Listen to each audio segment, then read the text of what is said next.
2 दिवसापूर्वीच माननीय मुख्यमंत्री साहेब पुण्यात आले होते आणि तत्पूर्वी मुंबईमध्ये सुद्धा माननीय शिंदे साहेब असतील, मुख्यमंत्री साहेब असतील यांनी एकत्रितपणे निर्णय घेतला की महाराष्ट्रामध्ये सर्व महानगरपालिकेच्या निवडणुकीमध्ये भारतीय जनता पार्टी आणि शिवसेना युतीमध्ये लढतील। त्याच अनुषंगानं आज पुण्यामध्ये भारतीय जनता पार्टी आणि शिवसेनेच्या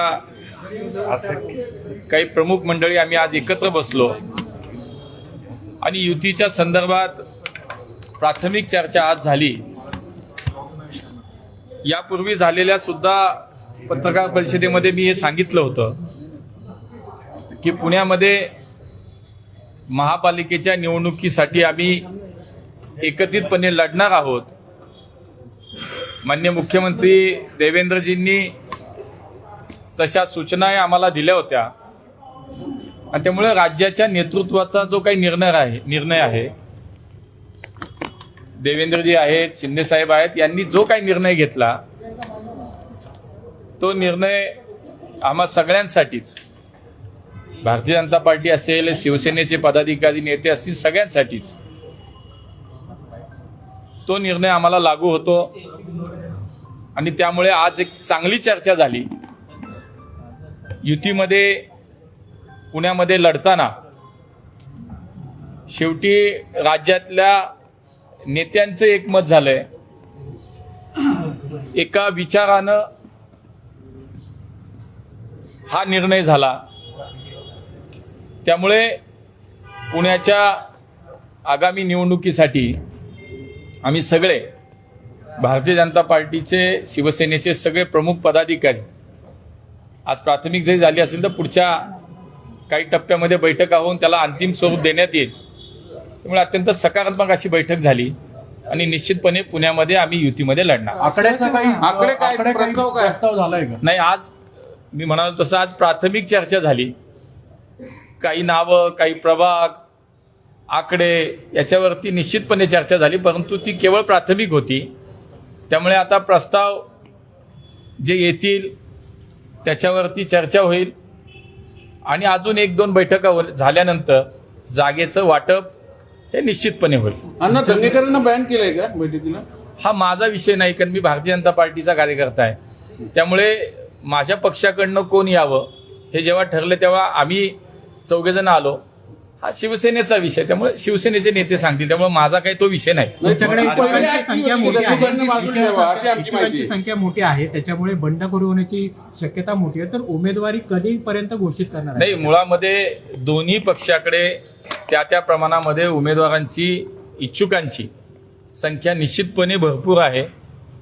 पण शेवटी असं असतं की संधी काय सर्वांना देता येत नाही। भारतीय जनता पार्टी हा असा पक्ष आहे की ज्याच्यामध्ये आपण जर पाहिलं तर जगातील सर्वात मोठी जनसंघटना म्हणजे भारतीय जनता पार्टी। लोकशाही पद्धतीनं आमच्यामध्ये सुद्धा अर्ज वाटप असतील, उमेदवारांच्या मुलाखती असतील, आता तेही नावं प्रदेशाकडे जातील, कोर कमिटीमध्ये त्याची शॉर्टलिस्ट होईल आणि मग अंतिम यादी तयार होईल। अशा पद्धतीने एक प्रक्रिया आमच्याकडेही राबवली जाते आणि त्यामुळे बंडखोरी वगैरे हा विषय होण्याचा प्रश्न फार येणारच नाही।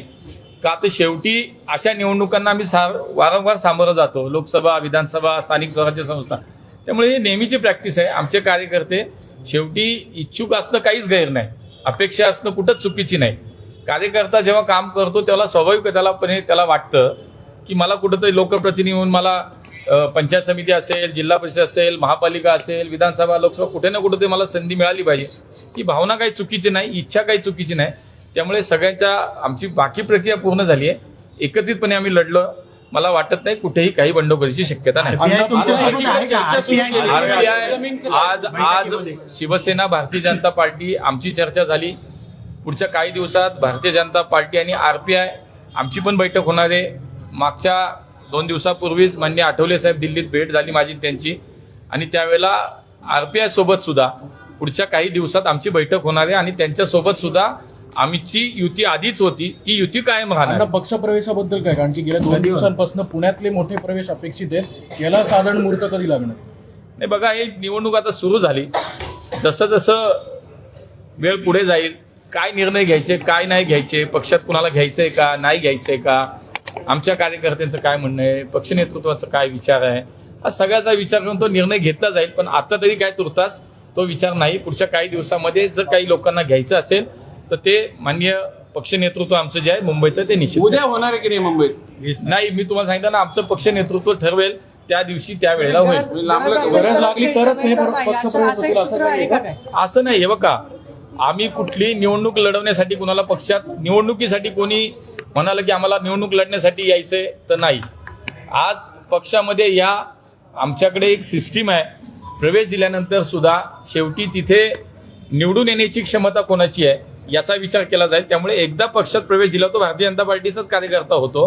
त्यामुळे या सगळ्यांमध्ये एक आमची पद्धत आहे. सर्वे होतात, स्थानिक पातळीवरती त्याचा निश्चितपणे एक अहवाल तयार होतो आणि मग उमेदवारी कोणाला द्यायचा हा पुढचा टप्पा आहे.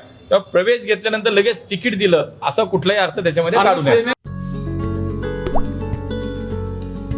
आता जोकासू STP या अत्याधुनिक जॅपनीज तंत्रज्ञानाने सुसज्ज, quick installation, energy efficient, noiseless blowers, low maintenance या आणि अशा वैशिष्ट्यांनी परिपूर्ण जोकासू STP तंत्रज्ञान प्रकल्प उभारणीपासून ते विक्री पश्चात समाधानकारक सेवा देणारी, भारताबरोबरच परदेशात देखील प्रकल्पांची यशस्वी उभारणी करणारी company Deccan water treatment private limited.